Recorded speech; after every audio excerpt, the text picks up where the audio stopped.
Avete aggiornato i vostri sistemi operativi iOS e iPadOS 26? Benissimo, sono tutti contenti, felici. Ovviamente ci vorrà un po' di tempo perché tutto si assesti, la batteria, eccetera, eccetera. Incominciamo a romperci le scatole con questa batteria. Gli iPhone più datati come l'11 che vanno un po' più lenti, nel tempo vedrete che riacquisteranno la velocità propria, e questa è una cosa che dice la Apple, è un comunicato proprio della Apple, quindi che ho letto sul web, quindi da star tutti tranquilli e rilassati. Oggi in questo video incominciamo a parlare di cose che vanno un po' controcorrente rispetto a tutto il resto del mondo, che ovviamente si concentrano sulla parte grafica, su queste cosine, emojine, io invece andremo a vedere qualcosa per la produttività, almeno 5 punti che a mio avviso sono importanti e sono interessanti per chi lavora con iPad. Prima di iniziare con alcune novità su iPad OS 26 vi dico questo. Se avete installato le beta version e andate di nuovo in aggiornamento software, perlomeno io penso che sia così, vi trovate davanti questa scritta qua sotto, questo aggiornamento, ok?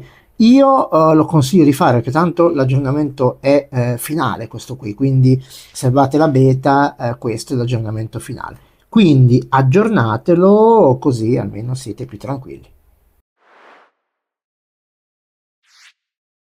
Sapete che nei miei video, anche i video di altri creator, avete visto sempre questo puntatore. Io nella mia ignoranza ovviamente ho detto ma com'è possibile che gli altri creator hanno già il mouse e io non ce l'ho, il puntatore del mouse? Presto detto, ho fatto una manovra che mi è venuta ovviamente così distinto, senza saper nulla. Sono andato in accessibilità, che qua, scusatemi la mia ignoranza visiva, accessibilità tocco, e ho semplicemente praticamente disattivato l'assistive touch, ed ecco che è venuto fuori il puntatore. Questa è una cosa molto bella perché, a parte che abbiamo delle funzioni quasi diciamo uguali alla Apple, no? Perché se io vado a muovere il mouse il mio puntatore si ingrandisce, e questa è una cosa molto carina.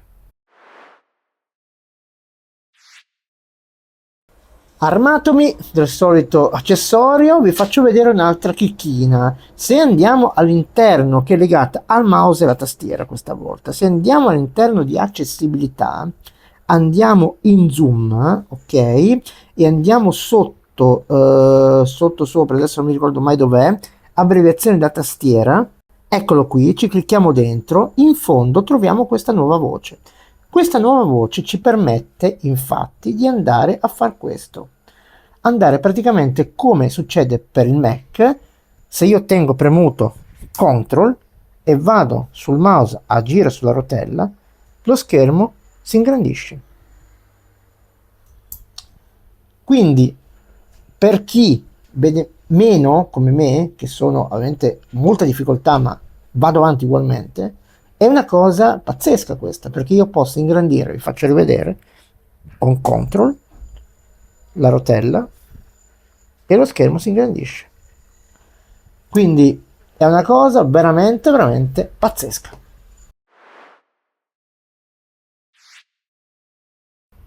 Un'altra bella chicchina in file è quello di poter personalizzare le cartelle, cioè non ci mettiamo in testa strane cose, però possiamo personalizzare le cartelle. In che modo? Cliccando sempre col tasto destro o lungo su una cartella e andare qui in questa voce personalizza. Cosa possiamo fare? Possiamo aggiungere dei tag e possiamo aggiungere un emoji che venga raffigurata nella cartella, vedete? Ok? Posso anche mettere, queste sono iconette, ma posso anche mettere un emoji, per dire, non so, mettiamo che questo contenga tutto quello del mio animaletto, allora faccio così e ci vado a mettere la faccina del mio animaletto.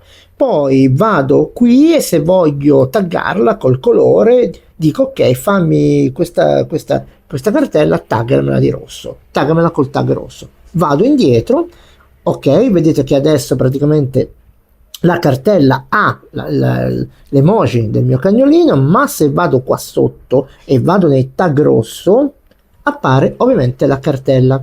Per eliminare tutto questo ambaradan, tasto destro, si va sempre in personalizza, che è qui, con cancella si elimina praticamente l'emoji o l'icona, oppure si può anche cambiarla ovviamente a piacimento, ma i tag vanno eliminati di qua. Faccio rosso, vado qui e tac, sparita.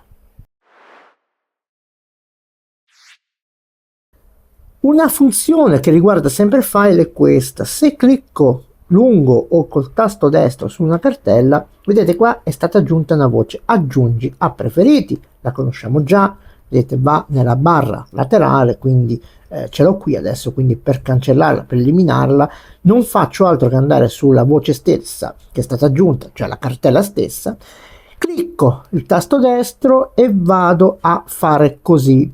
Ok, ma la cosa carina è questa: se rivado di nuovo nella stessa cartella e vado qui, cosa succede? Posso aggiungerla al doc, quindi me la ritrovo qua sotto la mia cartella con tutti i file che posso ovviamente accedere cliccandoci sopra. Se clicco ovviamente sopra la cartella col tasto destro o lungo che sia, in opzioni posso andare ovviamente a rimuovere questa cartella dal doc.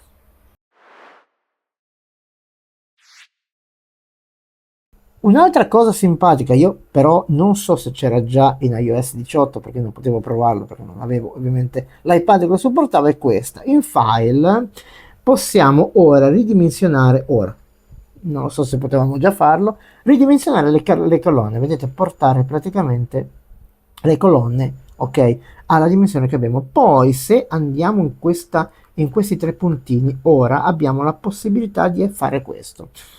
Come sul Mac, ok? Data di ultima modifica, di ultima aggiunta, eccetera, eccetera. Se vado ad aggiungerla, vedete, abbiamo anche questa data qui. E possiamo anche questa, ovviamente, andare qua e trascinare e diciamo rimpisciorire le colonne o allargare o stringere. Questo ovviamente per avere una maggior visione. Poi abbiamo sempre questo tasto qui che spegne ovviamente la colonna, la barra di sinistra o la riaccende. Molto utile. Queste funzioni secondo me aumentano un po' la produttività di ognuno di noi. Bene, cosa ne dite di queste piccole 5 chicchette che ho trovato? Così io mi baso solamente sull'esperienza personale, ok? Abbiate pazienza e sopportatemi sulla mia esperienza personale. Quello che mi serve lo vado a tirare fuori, lo cerco e poi ovviamente ve lo, come dire, ve lo scarico addosso, perché penso che magari possibilmente sia utile. Bene, se questo video vi è piaciuto, se è utile a qualcuno dei vostri conoscenti, condividetelo con loro, così ovviamente gli fate arrivare anche queste piccole novità che ho scoperto, che magari ne porterò altre sul canale. Alla fine, ragazzi, vi chiedo sempre la solita cosa: iscrivetevi al canale, siamo già a 4100 sorpassati, io vi ringrazio già da adesso. Ovviamente il canale siete voi, quindi siete senza iscritti, i canali vanno avanti poco se vogliono ovviamente portare avanti un messaggio, vogliono divulgare qualcosa. E poi se volete sciaccate sulla campanella per ricevere notifiche dei video che posterò in questa fine estate. Siamo ancora qua soli fino ai primi d'ottobre, quindi sopportate ancora questo studio. Vi mando un abbraccio grande, a presto.